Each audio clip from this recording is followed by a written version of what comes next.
I've mentioned the following before, and I'll likely mention it again in the future, but I went to film school. I've talked before about my writing class, the script I was required to write to pass it, and how much I disliked writing. But that wasn't the only script I was required to write there. Early in the school year, we were split into groups and required to write and film a very short film. It was supposed to be something we could shoot in one class session at the school and then edit and present the next week. Somehow I got put in charge of coming up with the idea and writing the script. I begrudgingly did so and came up with 3 pages about Jared from Subway being confronted at a commercial shoot by Ronald McDonald in Little Caesar because he was convincing people to eat healthier. They have a silly fight and then it ends.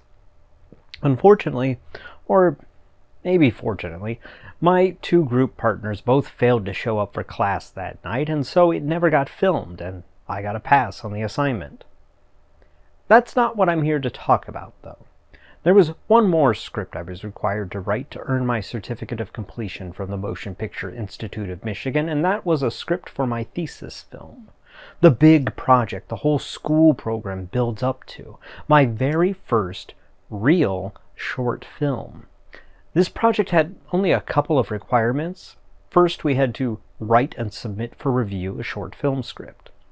Once that script was approved by our directing teacher, we were then required to submit weekly reports on the filming progress, such as budget breakdowns, storyboards, casting info, etc. All the normal pre-production materials. We then had to shoot our little movie on 16mm film, have the negative processed and transferred to tape, and then edit together a final product which would then be screened at the school's end of the year student film festival. Each student had to write, direct, and edit their own film, which was exciting. Like I said, it was the whole point of the program, to get to leave school with your very own short film to use as a demo, to get real filmmaking jobs, or to send out to festivals and try to start making a name for yourself in the film world. There was just one big problem for me. I didn't have a script, nor did I have an idea for one, nor did I have a desire to write one. I wasn't a writer. I still don't consider myself a writer, and yes, I'm aware I wrote that sentence and all of these other ones. And yes, by this point I had my previously mentioned script and the one I wrote for screenwriting class, but the former wasn't really something I wanted to make, and the latter was something I didn't feel I had the skills yet to do the script justice, which left me with nothing. Thankfully, inspiration finally struck at 1 a.m. while I was watching a Canadian cable channel in a fellow student's basement the morning before I was to get on a plane to fly out to the Sundance Film Festival for a school trip. On that channel, I just happened to catch some show that featured short films, all of which were sort of like music videos, but for poems rather than songs. Some were just literal versions of the poem acted out, and others were cool experimental pieces meant to accompany the poem. This was a revelation to me because I had spent the previous couple of years periodically writing poetry.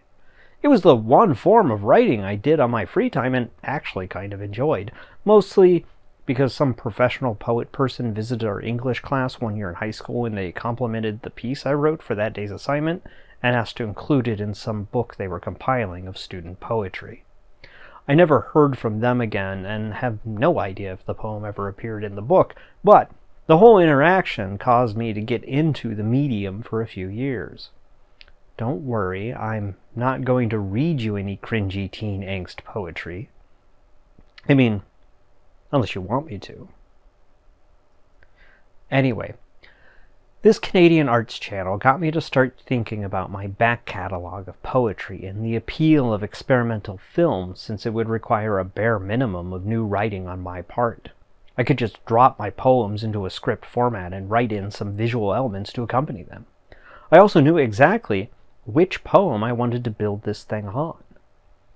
In my previous video, I made it a point to mention that my parents never raised me to hate homosexuals. They considered the lifestyle a sin and therefore a choice. But they always told me not to hate anyone, just the sin itself.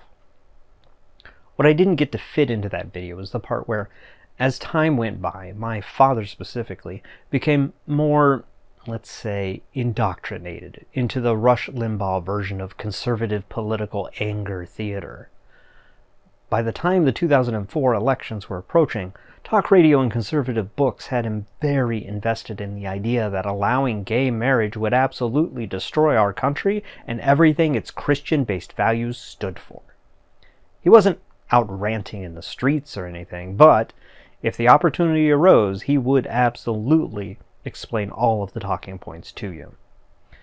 I, however, by this time was pretty deeply entrenched on the other side. I avidly watched any Michael Moore content that came out, had quickly ingested all the ideas from the book Ain't Nobody's Business If You Do, and was also teetering on the edge of fully swallowing all of David Icke's brand of conspiracy theories.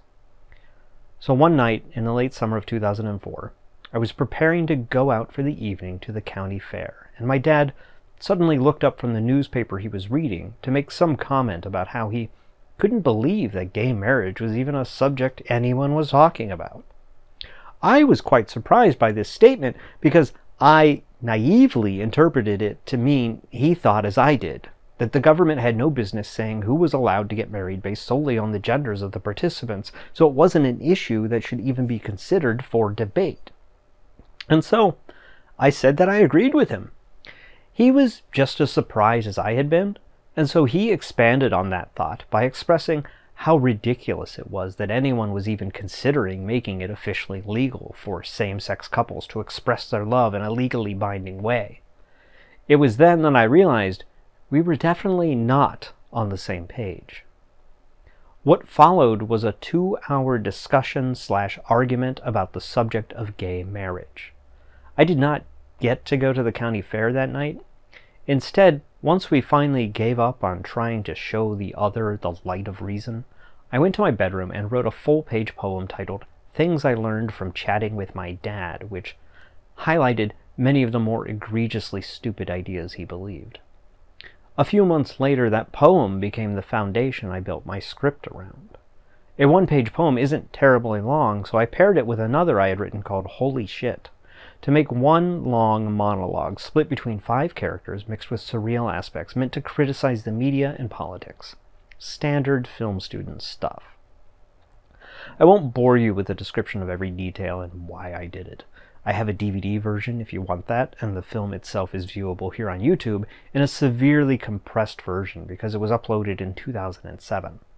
I uploaded a better resolution version a couple of years ago, but YouTube took it down for violating some censorship clause, though the standard definition version is still okay somehow. Whatever, YouTube. I do want to briefly mention some of the highlights of filming it because that was at least an interesting experience.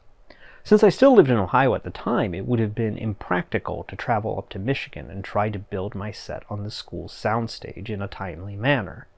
I instead chose to construct an 8-foot by 16-foot platform stage that was 4 feet off the ground with 8-foot walls on 2 sides inside my grandparents' barn, which was actually a really convenient idea but would lead to several problems for the actual shoot.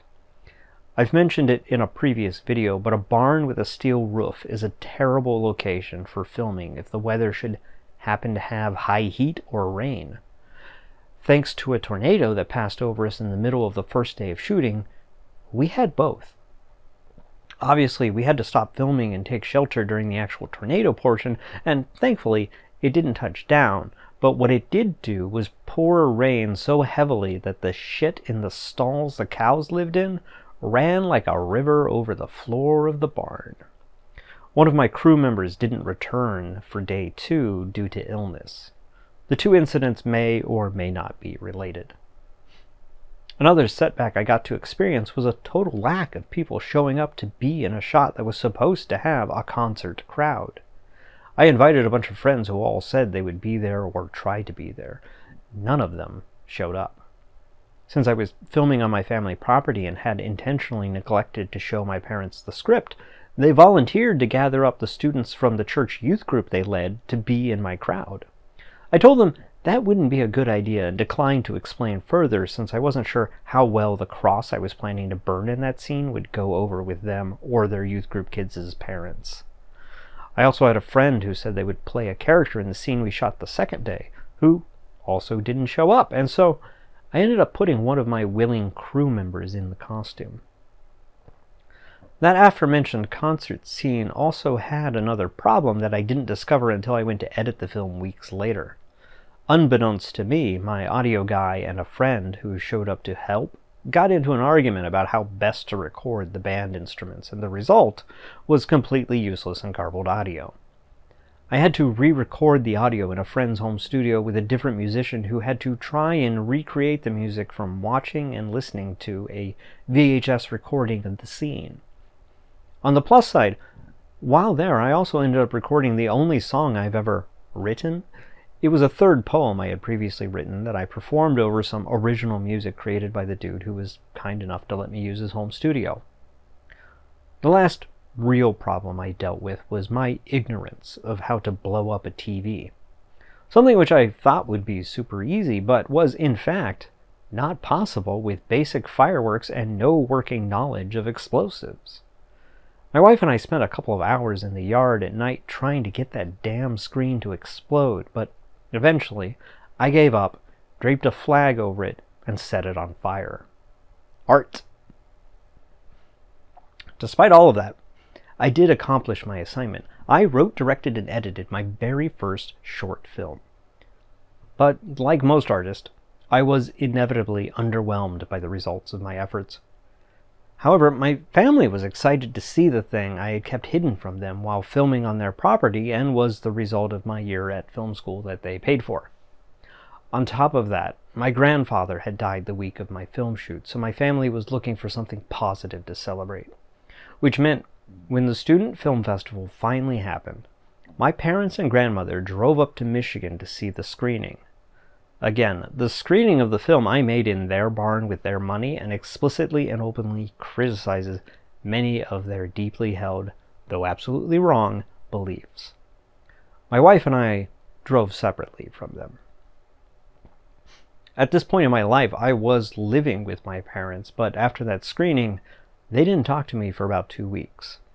I can understand their anger at the time, though I certainly don't regret anything in the film, other than the small conspiracy theory-fueled elements I included. The film itself went on to play a handful of small film festivals and won an award, like nearly all festival films do eventually. It even upset some folks who saw it at a festival in New Mexico because of the Nazi imagery used in it, but somehow played in Germany with no problems, despite such things being outlawed there. And that basically sums up my experiences making my very first short film. I specifically chose this topic because this is my 25th episode, and this film is what led to the title of this series. That film is titled An Exercise in Narcissism. I gave it that title because I play all 5 of the speaking characters, and the monologue is all very much my thoughts on the various subjects it touches on. Years later, when I did my first one-man solo art show/storytelling event, I titled it An Evening of Narcissism, and doing that led to other storytelling events which eventually resulted in these videos. And so, thank you very much to anyone who actually watched this video, especially this far into it. I don't know if I'll make another 25 because I'm not convinced I have all that more to say about myself that could possibly be of interest, but I definitely have at least a few more videos planned. Until then, thank you again for watching these, and please, feel free to go back and watch my others if you haven't already, and if you're curious about seeing An Exercise in Narcissism, I'll link it here. And if you want a video of just me reading terrible teenage poetry from the early 2000s, leave a comment, you masochist.